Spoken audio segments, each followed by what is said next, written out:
बलूचिस्तान में पानी के मसले के हवाले से बात करेंगे। कमी जो हम देख रहे हैं बलूचिस्तान में पानी की कमी का मसला है, ये हल करने के लिए एशियन डेवलपमेंट बैंक ने मजीद 48 मिलियन डॉलर का इजाफी कर्ज मंजूर कर लिया है। ये इमदाद सिरी तवी डैम, जदीद आबपाशी सिस्टम, वाटर शेड मैनेजमेंट और मिट्टी के कटाव को रोकने वाले मंसूबों में इस्तेमाल होगी। ये मंसूबे बजट की कमी से रुके हुए थे। सूबे की 60% आबादी ज़राई शोबे पर इन्हिसार करती है, मगर पानी की कमी और मौसमियाती ख़तरात ज़िंदगियों को शदीद मुतासर कर रहे हैं।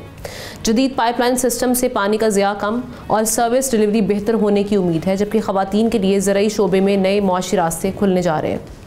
इसी हवाले से बात करने के लिए डॉक्टर परवेज़ नईम साहब ने हमें वाटर एक्सपर्ट, आपको वेलकम करते हैं प्रोग्राम में। डॉक्टर साहब, ये इस पहले प्रोजेक्ट्स के हवाले से थोड़ा सा बताइएगा और साथ ही साथ ये कहिएगा कि जो अभी 48 मिलियन डॉलर की जो इजाफी ADP से रकम आ रही है लोन की सूरत में, ये किस हद तक टाइमली कंप्लीशन में हेल्प करेगी, इंश्योर करेगी। और साथ ही साथ ये जो सिरी तवी पे हम देख रहे हैं कमांड एरिया में, पहले ट्रेडिशनल ओपन चैनल हम देख रहे थे, इरिगेशन था, अब यहाँ पर जो हम देख रहे हैं कि पाइप्ड वाटर डिस्ट्रीब्यूशन नेटवर्क जो आ रहा है, इसके सोशल और टेक्निकल फ़वाइद आप क्या देख रहे हैं? पहली बात तो बहुत ही अहम मंसूबा है। आप अंदाज़ा करें कि बलूचिस्तान के लिए मैं कहता हूँ कि ये वो जो है ना कि ज़रा ना हो तो ये मट्टी वो वाला सिलसिला है कि अगर यहाँ पर पानी की फराहमी हो जाए तो यहाँ क्या बागो बहार हो जाएंगे। मैं छोटी सी मिसाल देता हूँ कि यानी आज से 40 साल पहले ये इन्हीं इलाकों में दूसरे नॉट दिस एरिया, लेकिन यहाँ ज़ियारत वगैरह के एरिया में वर्ल्ड बैंक और जर्मन डेवलपमेंट बैंक है KfW, इन्होंने मिलकर प्रोजेक्ट किया था 40 साल पहले, और उसका नतीजा क्या निकला कि एप्पल की जो पैदावार इतनी बढ़ गई कि जनाब अब देखिए पाकिस्तान का कैपिटल कह सकते हैं आपके, वहाँ से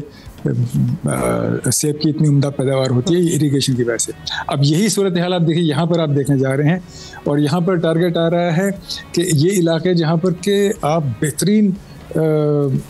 यानी खासकर फलों की पैदावार तो बहुत ही बेहतरीन हो सकती है यहाँ पे। अच्छा, ये एरिया ज़रा मुश्किल है। एरिया मुश्किल इसलिए है कि आप अंदाज़ा करें कि इसकी लोकेशन, यानी अगर आप ऐसे ये देखिए, ये बलूचिस्तान का ये वो कॉर्नर जो कि इधर से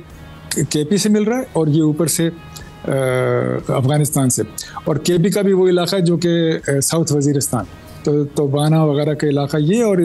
इधर से, तो ये ट्रबल्ड एरियाज़ हैं। एक तो यहाँ पे काम करना बड़ा मुश्किल अंदाज़ा करें कि, और ये इसलिए मुमकिन हो रहा है कि वहाँ हमारे फ़ौज के जवान जो हैं उन्होंने उसको संभाला हुआ, तभी वहाँ पे सिक्योरिटी मसाइल आप ये कह रहे हैं, बहुत बड़ा मसला है। आप अंदाज़ा करें कि जो एशियन डेवलपमेंट बैंक की टीम है उसमें खासकर मुज़फ़्फ़र बुखारी साहब हैं, उनके और साथी हैं, तो ये it's very difficult to work in that area. लेकिन देखिए आवाम के लिए आखिर जिसे कहते हैं कि सर का सम्मान क्या जाके करते हैं, लेकिन आपको पता है कि आपके जो इंटरवेंशन है we will make it tremendous difference in the lives of people. आप मोटे से देखिए, अब ऊपर से आपने ये इलाका देखा, वहाँ पे कॉर्नर से आपने पानी जो है वो वाटरशेड वो उसको पहले स्टेबलाइज किया, इसलिए कि उस इलाके में ज़रा फ्लड वगैरह भी आते हैं, अभी हम देख चुके हैं ये तमाशा क्या हुआ था। तो उसको रोकने के लिए आप बीच में पहले चेक डैम बनाते हैं बहुत से, फिर वहाँ वेजिटेशन आप लगाते हैं ताकि जो इरोजन होकर ना आए, और नीचे आप ये जो सिरी तवी का जो डैम बनाया जा रहा है अभी वो कंस्ट्रक्ट हो रहा था, मेरे ख्याल 35-36% तक तो उस पर काम हो चुका है। तो मज़ीद इंशाल्लाह होता है कि ये कि अगले मेरे ख्याल 2 साल में तकरीबन मुकम्मल हो जाएगा। अच्छा, तो इसमें ज़ख़ीरा की कैपेसिटी और एक सिक्योरिटी, ये 2 चैलेंजेस थे जिसकी वजह से अभी हम देख रहे थे कि ये जो प्रोजेक्ट था ये इसकी कंप्लीशन में मुश्किलात थी। बिल्कुल। अच्छा, और इसमें देखिए दोनों यानी एशियन डेवलपमेंट बैंक के पैसे भी हैं और हुकूमत जापान का भी इसके अंदर ग्रांट का एक कंपोनेंट शामिल है, और वो हिस्सा इस्तेमाल होगा ख़वातीन के लिए। और उसमें ख़वातीन के लिए ख़ास तौर पर कोई 138 ख़वातीन उनको भेड़ बकरियाँ और दे रहे हैं, और उनके लिए और भी वहाँ सहूलियात वगैरह मुहैया कर रहे हैं कि उधर जो जैसे वॉशिंग एरिया ख़वातीन को कपड़े अपने धोने में और ख़ासकर बड़ी चादरें आदरें, और तो वो उनके लिए वो इलाके बनाए, तो यानी वो कंपोनेंट अपनी जगह है। इरिगेशन का आप अंदाज़ा करें कि इरिगेशन का ये है कि सिरी तवी के साथ एक नया एरिया डेवलप कर रहे हैं कमांड एरिया। उस एरिया में जनाब अनार लगेंगे, जैतून लगे, बड़े बड़े जो बड़ा मनसूबा है। और उसका तरीक़ा जैसे अभी आप बता रहे थे कि पाइप करें, होता ये कि ज़मीन में पानी गायब हो जाता है। तो यहाँ 2 बड़ी इंटरेस्टिंग चीज़ें, एक तो ये किया गया कि इन्फिल्ट्रेशन गैलरी बनाई। इन्फिल्ट्रेशन गैलरी कि जो पानी का चैनल चल रहा है तो आपको पता है बहुत सारा पानी इसमें ज़मीन में जज्ब हो जाता है। ज़मीन में नीचे चला तो फिर वो आपके इस्तेमाल काबिल कुछ जगह पे निकल आएगा। कि जैसे बलूचिस्तान में जहाँ ये आपने इसको ज़ख़ीरा किया ना, आपने ये जो सिर तोबी का जो है, अब इसमें ज़ख़ीरा की गुंजाइश अच्छी खासी है। इसमें कोई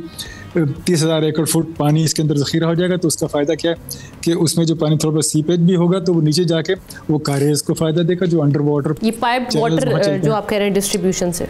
पाइप वाटर अलग से आगे, पाइप वाटर आगे जाके आएगा। पहले आपने क्या किया, डैम बना दिया, डैम से आपने पहले